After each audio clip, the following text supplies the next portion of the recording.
Welcome back to ARMS. This is the second half of the tournament that I started in my last video. I don't know why, but that video was particularly popular. It seemed like the views and likes climbed up on that a good bit faster than some of the other videos I have. I don't know, is it because I called it a review? It's not really a review, but I did mention a review in the title. Maybe people are looking for ARMS review as opposed to ARMS Let's Plays or whatever. It also could be that, as I said, ARMS is an underrated game, so there's probably not as much competition. Whereas, Super Mario Galaxy is like an acclaimed game that's been out for a long time, so not a whole lot there. You're probably wondering, I thought this was a fighting game. And if this is your first introduction to ARMS, yeah, you might be a little bit confused. But every so often in tournament, they mix it up with some other kinds of activities, like this one, which is game volleyball. If you want a little bit of ARMS strategy here, I would say, don't pick any of the arms that are very flexible or very extendable. You want very straight shooting arms for this. If you choose like the ones like the Slapmander and stuff like that, they won't give you an accurate hit on the ball. So that's a little bit of arm strategy there for you. You won't find that in any strategy guide. So there you go. I'm recording this on my brand new Blue Yeti microphone. If microphones were tested on the criteria of if you chew them, would it knock someone out, then this would rate rather highly. It's there's some weight in it. It's a bit of a beast of a microphone, and you could even go more expensive or more professional or just just heavier. But I think this is the microphone for me now. Unless I'd have to be swayed an awful lot or come across some major problem with it for me to choose something else. It's a big step up from the Tesco microphone that I used, and at the very start, I think at the start I just used maybe the microphone on the laptop, which isn't, if any streamer or YouTuber heard I was doing that, they'd probably faint. So yeah, don't do that. Try and get yourself a good microphone. So yeah, we're the objective of ARMS, as we covered last time, is to beat your opponent down in a series of 2 out of 3 matches, and you can switch up the arms that you use. So you can see that I have these sort of salamander, snaky type ones, and he has some that fire missiles. You can just see them there. Barely graze me, so my favorite move is definitely the double armed grab. Maybe there's an arms term for it, but it just is a great tactile element of grabbing the opponent and slapping them down. This is also on the easiest difficulty setting, so if you're wondering, wow, there's no challenge in ARMS at all, then it's because it's on the first setting. I haven't done any other rounds with Ninjara yet besides this one, so I just haven't moved on to the higher difficulty settings.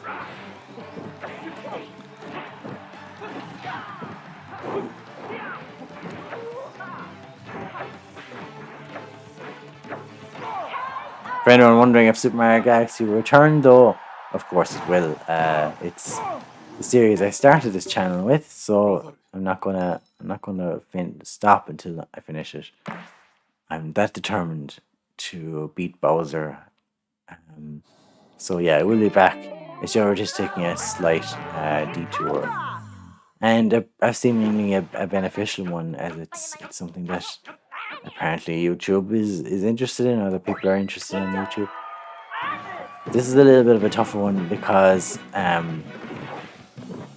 you're spinning around these Beyblade type things. You don't have to spin them, but he tends to, Kid Cobra, so you can be a little bit slower if you don't. Sometimes you have to kind of combine them, jump off them when needs be, and jump on them and keep him off them even.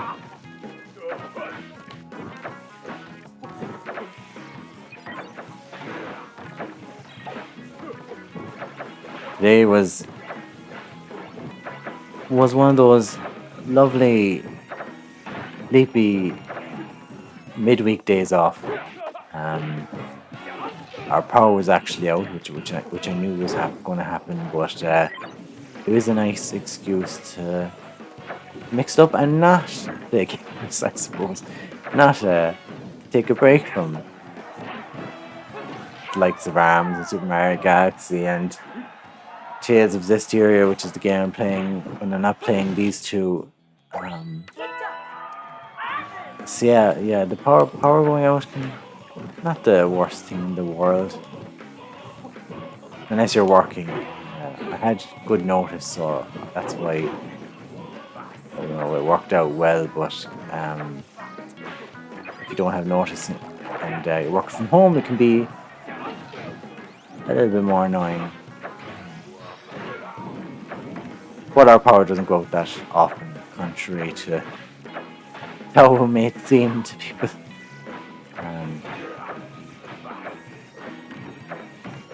Yeah, there now.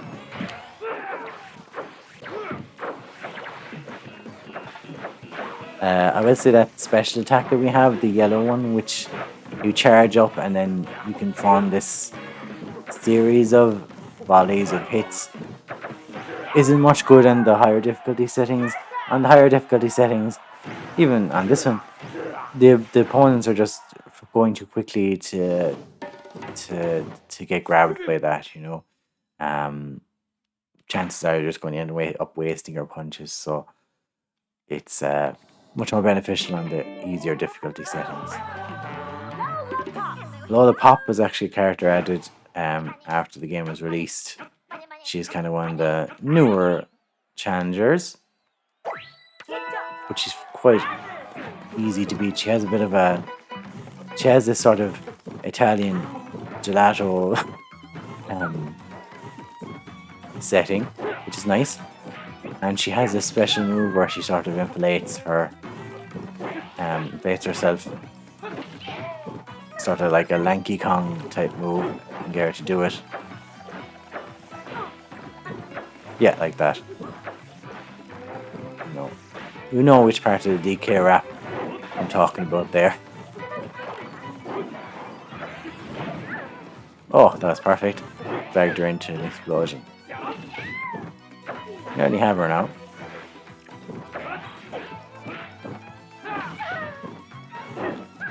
Definitely Ninjara is definitely a skilled character, because as I said in the last video, when he kind of sidesteps, he disappears for a moment, which could be the difference between winning and losing. So it's a good thing to have. I'm just mauling Lola Pop here, not putting in an effort at all. Come on, Lola. Come on. Lola.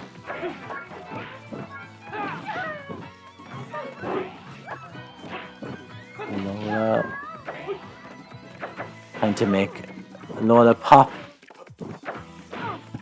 You'll pardon the pun. Oof. I will play, after I play this, I will play maybe some of the battles in the more difficult setting, just so you get a sense of that there's more of a challenge. And also, play some online matches if I can, if the internet will cooperate, whereby we'll see the very best of ARMS players. So this guy is Max Brass, and he's sort of commissioner of the ARMS tournament. He's the head honcho. As you can tell, it's with the belts around the arena. I think, as the commentator mentioned, there is this is kind of the grand finale, the championship bout, if you like.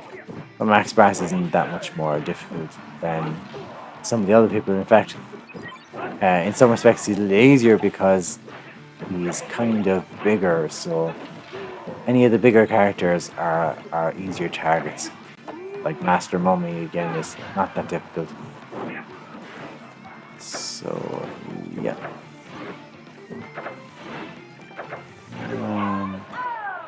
I am making this a very short video because of all these perfect wins. I'm gonna be stuck for content if I don't slow down. Whoops. I'm gonna have to drag this out a little bit. Otherwise, this is gonna be my shortest video, and longer videos do better on YouTube. Don't know why, but maybe I'll figure it out one day.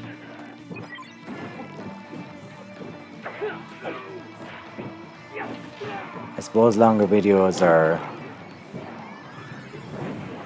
I suppose, you know, it's because they have more opportunities to put more ads in.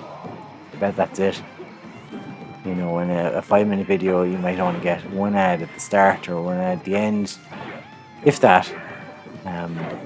But in a 20-minute video, you could have 2 or 3 sets of ads. So yeah, I'd say that's it. They prefer it.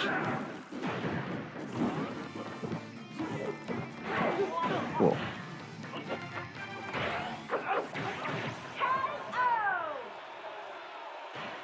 Yeah, that's probably it. Do I like longer videos? Yeah, I suppose I do. You know,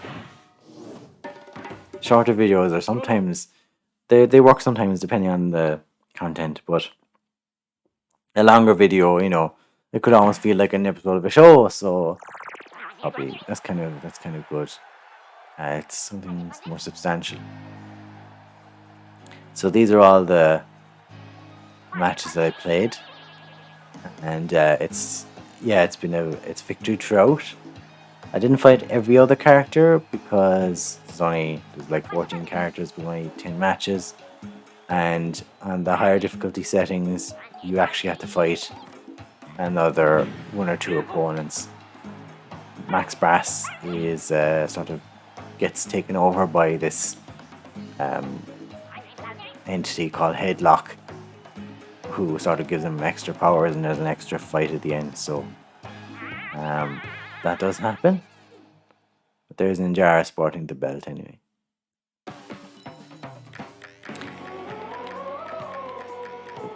Something else I might show you, and we'll leave the actual online battles to the next one.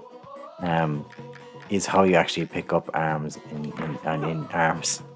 I'm saying arms a lot, and I really like this because it's, I don't know what, it reminds me of some other game, and basically you just have to hit these things that are passing by are arms, like new sets of weapons basically, and you need to hit them while they pass by, and if they pass over to the other side of the screen without you hitting them, you lose them. You'll have another chance to get them, but you don't get them this round. And the other thing is that if you can also hit these stopwatches, and they give you more time to be doing this. And also, if you're hitting the targets, you're also increasing the chances you move on to another round. And I think you get better arms or more arms when the round is, when it's around 2. So that'll probably happen now in a little while. If you can hit multiple targets at once, that really boosts your score. One at a time, they're only 10, but as you can see, if I do, I get 70 there now by hitting a few of them at a time. Whoa.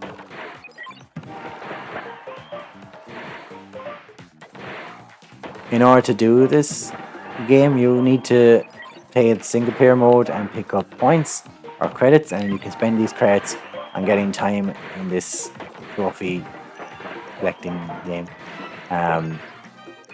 So I think that's a good mechanic. It's like you have to play a single player mode to get the time in here.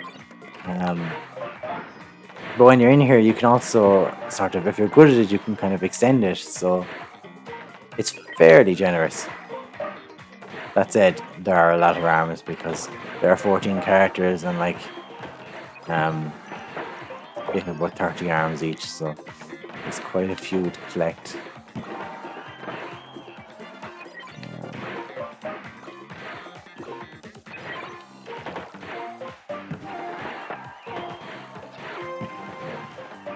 So yeah, that was a good score, 4,640, and now it fills you in on what arms you got. So I got a couple for Ninjara, one for Min Min, one for Mechanica, one for another from Mechanica, Twintel,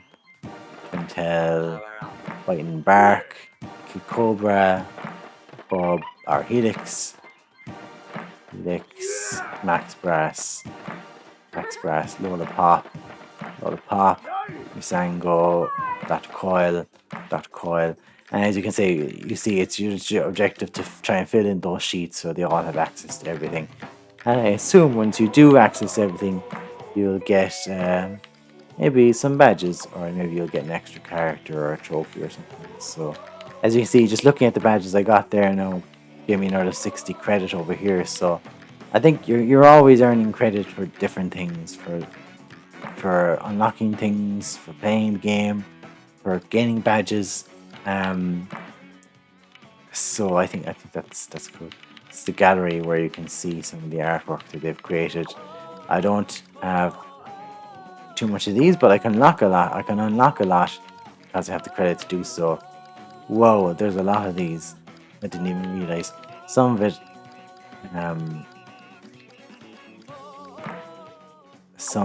I would say you unlock by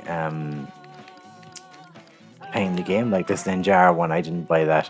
These Ribbon Girl ones I didn't, and Springman ones I didn't buy those either. So some of them are just gained automatically by playing the game. So yeah, this might be a little bit shorter video, but in the next one, what we'll do is we'll go to the party match, one player, and see who we can find online. Hopefully, the internet will cooperate because to actually do this, do a let's play, it doesn't require savagely good internet, because you only need it to be upload. Really, you don't need it to actually record. So it doesn't need to be incredibly fast. But for playing online, I kind of want it to be a little better. So we'll see how that works out. And if not, I'll show you some of the versus modes or something, and maybe the training mode or something. Yeah, I'll see you next time.